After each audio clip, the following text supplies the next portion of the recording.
ஒரு சாதாரண ஒரு இந்தியன் 4 மணி நேரம் டிஜிட்டல் மீடியாவில் இருக்காங்க. நாங்கள் ஃபேஸ்புக்கில் இருந்தால் தப்புன்னு சொல்கிறாங்க, நாங்கள் நல்ல விஷயங்களை அதுக்கு தான் தெரிஞ்சுக்குவோம். ஐயோ அதுக்கு முன்னாடி நாங்களாம் நல்ல விஷயமே பண்ணல. யூ கேன் பி இந்த digital media, I not against that. அதெல்லாம் சொல்கிறாங்க டிஜிட்டல் மீடியாலாம் தப்பாக அவனுடைய காலம் அறிவியல் தன்னுடைய நிலையை மாற்றிக்கொண்டே இருக்கும். அதை எப்படி கையாளுங்கிற அறிவை தான் மனுஷன் கற்றுக்கணும். இந்த உலகத்தில் அறிவியல் வந்து கொண்டே இருக்கும், மனுஷனால் தடுக்கவே முடியாது. நாளைக்கு கொத்த மாத்திரையை போட்டு ஒரு நாள் மட்டும் சாப்பிடாத நிலைமை கூட வரலாம், யாரு கண்டா.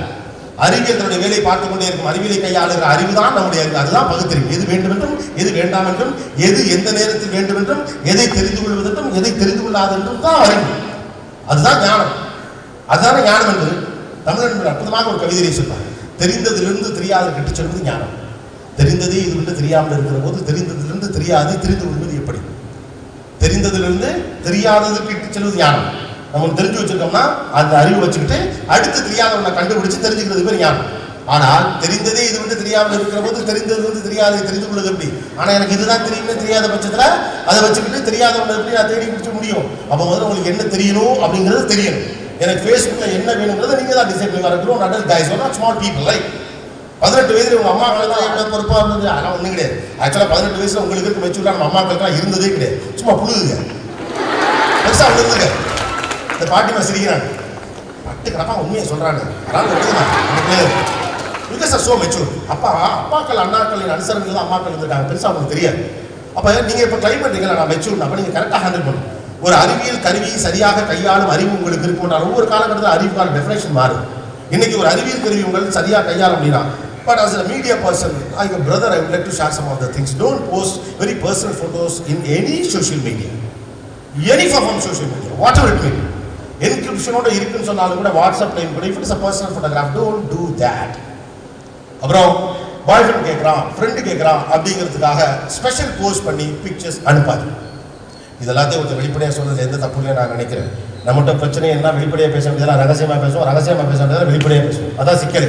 வெளிப்படையாக பேச வேண்டியது வெளிப்படையாக தான் பேசுவோம். I am really concern and worried about people. இந்த கிவன் ஆப்பர்ச்சுனிட்டி இந்த last 12 years at least I converse 45,000 people directly. 45,000 பேரோட என் ஃப்ளோருக்குள்ள மட்டும் நான் பேசியிருக்கேன். இதுக்குள்ள இந்த உங்க வயசுல கூடிய பிள்ளைங்க, என் வயசுல இருக்கவங்க, எனக்கு அடுத்த ஜெனரேஷன், எனக்கு முந்தின ஜெனரேஷன், எல்லா மக்களோடும் பேசியிருக்கேன். அவங்களோட தனிப்பட்ட கதைகளும் பிரச்சனைகளும் கூட எனக்கு கொஞ்சம் தெரியும். In that sense, I would like to share this since it's a women college. Spend your time in digital media. I am not against that. படிக்கணும்னு நினைக்கிறவங்க அதையும் கூட போய் படிப்பான், தேடணும்னு நினைக்கிறவங்க அதையும் கூட போய் தேடுவாங்க. It is your opportunity. I don't want to commit to that. அப்பா வந்து போனை பிடிங்கி வச்சுக்கிட்டாரு அப்படிங்கிற ஒத்த வருஷத்துக்காக it is not the issue. போனை பிடிங்கி வச்சுக்கிறது என்ன, நீ நம்மளையாங்கிற ஒரு பெண்ணின் பிரச்சனை சார். அதுதான் நான் திரும்ப சொல்லப்பாங்க. அப்போ போனை வச்சு நான் தப்பு பண்ணி நினைக்கலையாப்பா அப்படிங்கிற கோபம் தானே உடைய போன் இல்லை. நம்பலாம் மற்ற பிள்ளைய நாம நம்மளே நம்ம யார் நம்புறது? அதாவது ப்ராப்ளம். நமக்கு பயமா இருக்கு. என்னன்னா நீங்க அப்பா அம்மா கொஞ்சம் புரிஞ்சுக்கணும். அவங்க தன் வாழ்ல 50 வருஷத்துல பார்த்த மாற்றத்தை நீங்க 5 வருஷத்துல பார்த்துருக்கீங்க. ஒண்ணுமே புரியல. உங்களுக்கு பல படம் இருக்கும். யோசிச்சு பாருங்க. ஒரு ஆம்பளை பிள்ளைகிட்ட பேசுறதே பெரிய விஷயம். என்னுடைய கடைசி சித்தியின் திருமணம் நடந்தது எனக்கு நல்லா ஞாபகம். நான் ரொம்ப சின்ன பையன். எங்க மாடினா நாங்க ஒரு காலனியில குடியிருந்தோம். அந்த மாடியிலேருந்து எங்க தாத்தா வீடு எங்க ஊர்லயே பெரிய வீடு.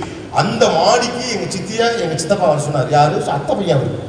பொண்ணை பார்க்கணும். இங்க ஏந்து கிட்டத்தட்ட ஒரு லாஸ்ட் ஒரு சாமியார் இருக்குல்ல, அங்க இருந்துச்சு எங்க சித்தி அந்த மாடியில.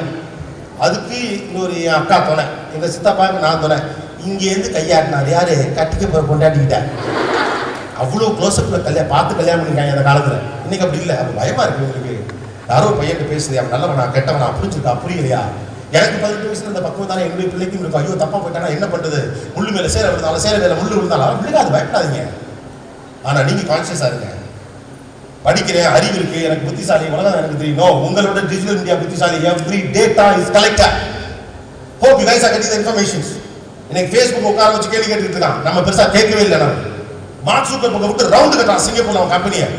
நீயே டேட்டா எடுத்து இன்னைக்கு ஒத்துக்கிறான். வாட்ஸ்அப் உள்ள டேட்டாவை நான் திருடுனேன் அப்படிங்கிறான். Do you think the world is watching you, man? Bigg Boss வீட்டில் மட்டும் இல்ல, உலகத்துல எல்லாரும் உங்களை பார்த்துட்டு இருக்காங்க. உங்க போட்டதுக்கு பின்னால் ஒரு கேமரா எடுத்துக்கிட்டே இருக்கு. Check. Don't be innocent. Be serious. Personal போட்டோஸை வாட்ஸ்அப்ல ஷேர் பண்றது, ஃபேஸ்புக்ல ஷேர் பண்றது, டோன்ட் டூ தட். அப்படி நீங்க காட்டணும் அப்படின்னா தோழிட்டு நேரில் காட்டுங்க. What's wrong in that?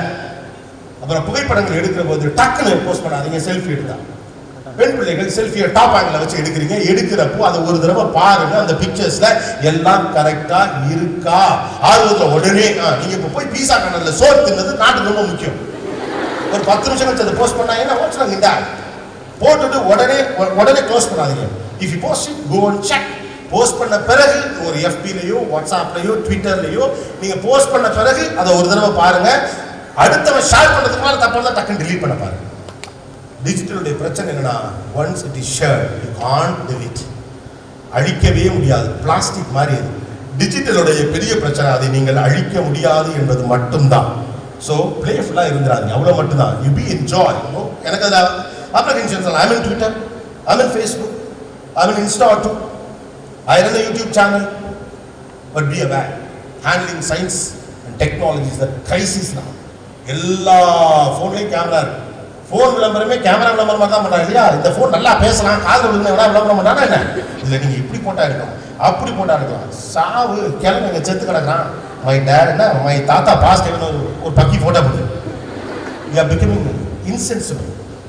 Pictures post பண்ணுற கவனமா இருங்க. பாயிண்ட் நம்பர் 1, உங்களுடைய பர்சனல் ஃபோட்டோகிராஃப்ஸை போடாதீங்க. Point number 2 and point number 3, உங்களுடைய கருத்துக்களை நீங்கள் ஃபேஸ்புக்கிலோ ட்விட்டரிலோ பதிவிடுகிற போது இப்போதிலிருந்தே கவனமாக இருங்கள். அது உங்கள் சொந்த கருத்தாக இருந்தால் எனக்கு எந்த பிரச்சனையும் கிடையாது. சும்மா இன்ஃப்ளூயன்ஸ் ஆகி எதை பத்தியா தப்பா பேசுறது அல்லது கோபமா பேசுறது, முகம் தான் தெரியல அப்படிங்கிறதுக்காக முன்ன பின்ன பேசுறது. guys, it is a record. It is a record. just think பண்ணி பாருங்க. நமக்கு கடைசியா நம்ம அக்காக்கு வீட்டுல ஒரு ப்ரொபோசல் வந்தப்போ உடனடியாக ஓடி போய் என்ன பண்ணோம், அந்த நேமை வச்சுக்கிட்டு FB-ல அவர் ப்ரொஃபைல தானே செக் பண்ணோம் இல்லையா? அதே மாதிரி நம்ம அண்ணனுக்கு ஒரு ப்ரொஃபைல் வந்தப்போ அந்த பொண்ணோட போட்டோ வச்சுட்டு பேரன் பார்த்து உடனே FB-ல ஓடி போயிட்டு யாரெல்லாம் மியூச்சுவல் ஃப்ரெண்டை இங்கெல்லாம் போயிருக்கா, என்ன மாதிரி போட்டோலாம் போட்டிருக்கா, என்ன கமெண்ட்லாம் போட்டிருக்கா, கெட்ட வார்த்தை பேசியிருக்காளா இல்லையா, எல்லாம் பாக்குறீங்கல்ல. இதை கம்பெனி பார்க்குது, நீங்க மட்டும் இல்ல. விவேர், உங்க சொந்த கருத்தை பண்ணுங்க. ஒரு அநியாயத்துக்கு எதிராக நீங்க குரல் எடுப்பதை நான் வரவேற்கிறேன். ஆனால் உங்கள் குரலா இருக்கு, சும்மா ஜாலிக்காக ஏதோ ஒண்ணு, ஏன்னா அதை அடிக்க முடியாது. when you are getting into companies are watching what is your profile says. நீங்க ஒரு வேலைக்கு போறதுக்கு முன்னால உங்கள்ட்ட அந்த ப்ரொஃபைல் நம்ம கையில இருக்கும். ஒரு விசா கொடுக்குறப்ப உங்க ப்ரொஃபைல் கையில இருக்கும். உங்க ப்ரொஃபைல் எல்லார்ட்டையும் இருக்குமா? எல்லார்ட்டையும் இருக்கு. என் ப்ரொஃபைல் உங்ககிட்ட இருக்கு, உங்க ப்ரொஃபைல் என்கிட்ட இருக்கு இல்லையா? நம்ம எல்லாருடைய ப்ரொஃபைல நம்ம சித்தப்பா மார்க் ஜூக்கர்பர்க் இருக்கு. right? அப்போ it is a profile, it is a document. when it is something on digital, it is called document. be aware of it. document எங்க வைக்கணும்? பத்திரமா பொட்டியில வைக்கணும். சரியா? அள்ளி ஹால்ல இறக்க முடியாது. when you feel it is private, keep it private. point number 2, போனை எங்கேயாவது ரிப்பேர் பண்ண கொடுத்தா delete and format the phone and give. எந்த போனையும் நீங்க பிக்சர்ஸை delete பண்ணாம கொடுக்க கூடாது. அப்படி நீங்க delete பண்ணினாலும் கூட ரெக்கவரின்னு ஒரு சாஃப்ட்வேர் இருக்கு. அந்த சாஃப்ட்வேர் வழியா உங்களுடைய போட்டோஸை திரும்ப எடுத்துக்க முடியும். run a show called குற்றம் நடந்தது என்னன்னு ஒரு crime பத்தின ஒரு ஷோ பண்ணப்ப we have gone through all these studies and we have got the case studies. We have met people like that and we caught some of the people also. So phone கொடுக்கறப்ப don't do that. Don't give the password of the phone to anyone else. இன்னைக்கு உங்க கையில ஒரே ஒரு ஆயுதம் இருக்கு.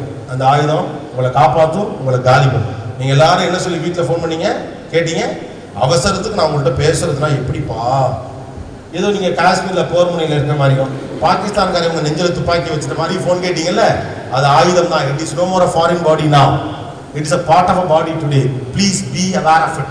நான் உங்களை பயமுறுத்தல. எனக்கு உங்க மேல கூடிய சின்ன ஒரு கன்சிடரேஷன்ல இருந்து நான் இதை சொல்றேன். since I'm a media guy who knows better these things. Enjoy digital media. Go into that. Have an account. அது ஒரு அற்புதமான ஜனநாயக பரப்பு. உங்களுடைய சொந்த கருத்துக்களை எல்லோருக்கும் நீங்கள் சொல்வதற்கான வாய்ப்பு. 10 வருஷத்துக்கு முன்னால டெலிவிஷன் வந்தா மட்டும் தான் அதோடைய கருத்துக்களை முன்வைக்க முடியும். கோபிநாத்ங்கிற ஒரு ஆளுக்கு ஒரே ஒரு வாய்ப்பு மட்டும் தான் இருந்துச்சு. டெலிவிஷன் வழியா தான் அவன் பேச முடியும். ஆனா இன்னைக்கு அப்படி கிடையாது. எல்லாருடைய டெலிவிஷன் இருக்கு. ஒரு Facebook வச்சுனா ஒரு லைவ் பண்ணினா it's a television. Everybody are running a media channel தான் இன்னைக்கு இல்லையா? ட்விட்டர்ல ஒரு அக்கவுண்ட் வச்சிருந்தீங்கன்னா it is you are running a media. அவ்வளவுதான். அப்ப be careful. ஹானஸ்டா இருங்க. நீங்க ஹேண்டில் பண்ணக்கூடிய டாக்ஸ் எல்லாத்தையும் கவனமாக இருங்க. பிரைவேட் பிக்சர்ஸ் நீங்க போஸ்ட் பண்ணாத உங்க விருப்பம். ஆனா if you feel it is private, don't do that. Very சிம்பிள்மா. யாராவது ஃப்ரெண்டு ஒரு ஃபோட்டோ போடுறப்ப உங்களுக்கு கொஞ்சம் என்னது இதை போய் போட்டுருக்கா அப்படின்னு தோணுதுல, அதே மாதிரி ஒரு ஃபோட்டோ நீங்கள் போடாது. அது யார்கிட்ட பர்சனலாக காட்டுங்க, அவ்வளோதான். அண்ணா ஃபோனை போட்டால் வரப்போகிறான், இந்த வர போனோம் டூருக்கு போனால் போட்டா பார்த்தியா போயிட்டே முடிஞ்சு போச்சு. Don't put that, don't do that at any point of time. இப்போ நான் சொல்றதுடைய அவசரம் உங்களுக்கு புரியுமான்னு எனக்கு தெரியல, ஆனால் உங்கள்கிட்ட சொல்லிடணும்னு மட்டும் எனக்கு தோணுது. பிகாஸ் இப்போ இதுதான் பெரிய இஷ்யூவாக போகுது. This is the biggest crisis. இதுக்கு தான் அம்மா அப்பா பயப்படுறாங்க. ஐயோ பிள்ளை அவசரப்பட்டுமோ, ஏதாவது செஞ்சுமோ, ஏதோ போயிடுமோ, ஏதாவது பண்ணிடுமோ, எங்கேயாவது மாட்டிக்குமோ, என்னமோ போயிடுவாங்க. அம்மா அப்பாலாம் ரொம்ப பயப்படாது. அதெல்லாம் மாட்டாது. பிள்ளைங்களாம் புத்திசாலிகள் தான், கான்ஃபிடென்டான பிள்ளைங்கள் தான். அம்மா அப்பாக்களுக்கு இருக்கக்கூடிய பயம் அவங்க இந்த உலகத்தில் இதெல்லாம் பார்த்ததே கிடையாது. கடைசி வரைக்கும் அம்பாசிடர் கார் தான் பார்த்தாங்க. அவங்க பார்த்த பெரிய காரியம் மாருதி கார் தான். இன்னைக்கு உலகம் ஒரு நிமிஷத்தில் மாறுது இல்லையா? அறிவியல் அடுத்தடுத்த நிலைக்கு போயிட்டே இருக்கு. நானாக ஒர்க் பண்ணிட்டு இருந்தப்போ when I was in first television channel, அப்போ பேஜருங்கிறது தான் உலகமாக கருவி. இங்கே இருக்க பல பேருக்கு பேஜரே தெரியாது இல்லையா? பேஜர் ஒரு கருவி இருந்துச்சு தெரியுமா? இதை தள்ளி இருக்காங்க, அந்த வெளியில தெரியுங்கிறதுக்கு அங்கே வேணும்னே பெல்ட்ல மாட்டிப்பாங்க. எங்கள்கிட்ட பேஜர் இருக்கான். இங்கேருந்து பேஜர் கம்பெனிக்கு கூப்பிட்டு நீங்க தகவல் சொன்னா அவன் அங்க டைப் பண்ணி அவங்களுக்கு அனுப்புவோம். அந்த பேஜர் நம்ம சொல்ல முடியாது, நம்ம ஃபோன் பண்ணி சொல்லணும். அதுக்கு இது ஒரு காசு. அப்போ என் ஃப்ரெண்டு ஒரு பிள்ளை லவ் பண்ணிட்டு இருந்தான். அவன் இங்கேருந்து டெய்லி காலையில் 9 மணிக்கு பேஜர் கொடுப்பான் அந்த பிள்ளைக்கு. I love you sweet kisses அப்படின்னு டெய்லி 9 மணிக்கு. நான் கேட்பேன், அறிவிட்டவனே, இப்போ நீ கொடுக்குறியா மொத்தம் அவன் கொடுக்குறான்? ஏன்னா அவன் தானே டைப் படிக்கிறான். இன்னைக்கு பேஜர்னு ஒரு கருவியே இல்லை. நாளைக்கு எந்த கருவி வேணும் இல்லாமல் போகும். ஆனால் ஹியூமனிட்டி ப்ரிவைல்ஸ். ஹார்ட் அங்கேயே தான் இருக்கும், மூளை அங்கேயே தான் இருக்கும். நீங்கள் இங்கேயே தான் இருப்பீங்க, நான் இங்கேயே தான் இருப்பேன். இது நம்ம உலகம். இதுக்குள்ளே சயின்ஸ் வந்துட்டு போகலாம். சயின்ஸ் உங்களை திண்டக்கூடாது. Enjoy digital media, have an account, go follow உங்களுக்கு பிடிச்ச செலிபிரிட்டிஸை ஃபாலோ பண்ணுங்க, அவங்க சொல்றதை கேளுங்க, கேட்காம போங்க, எல்லாம் அவங்க விருப்பம். ஆனால் கவனமாக இருக்கு.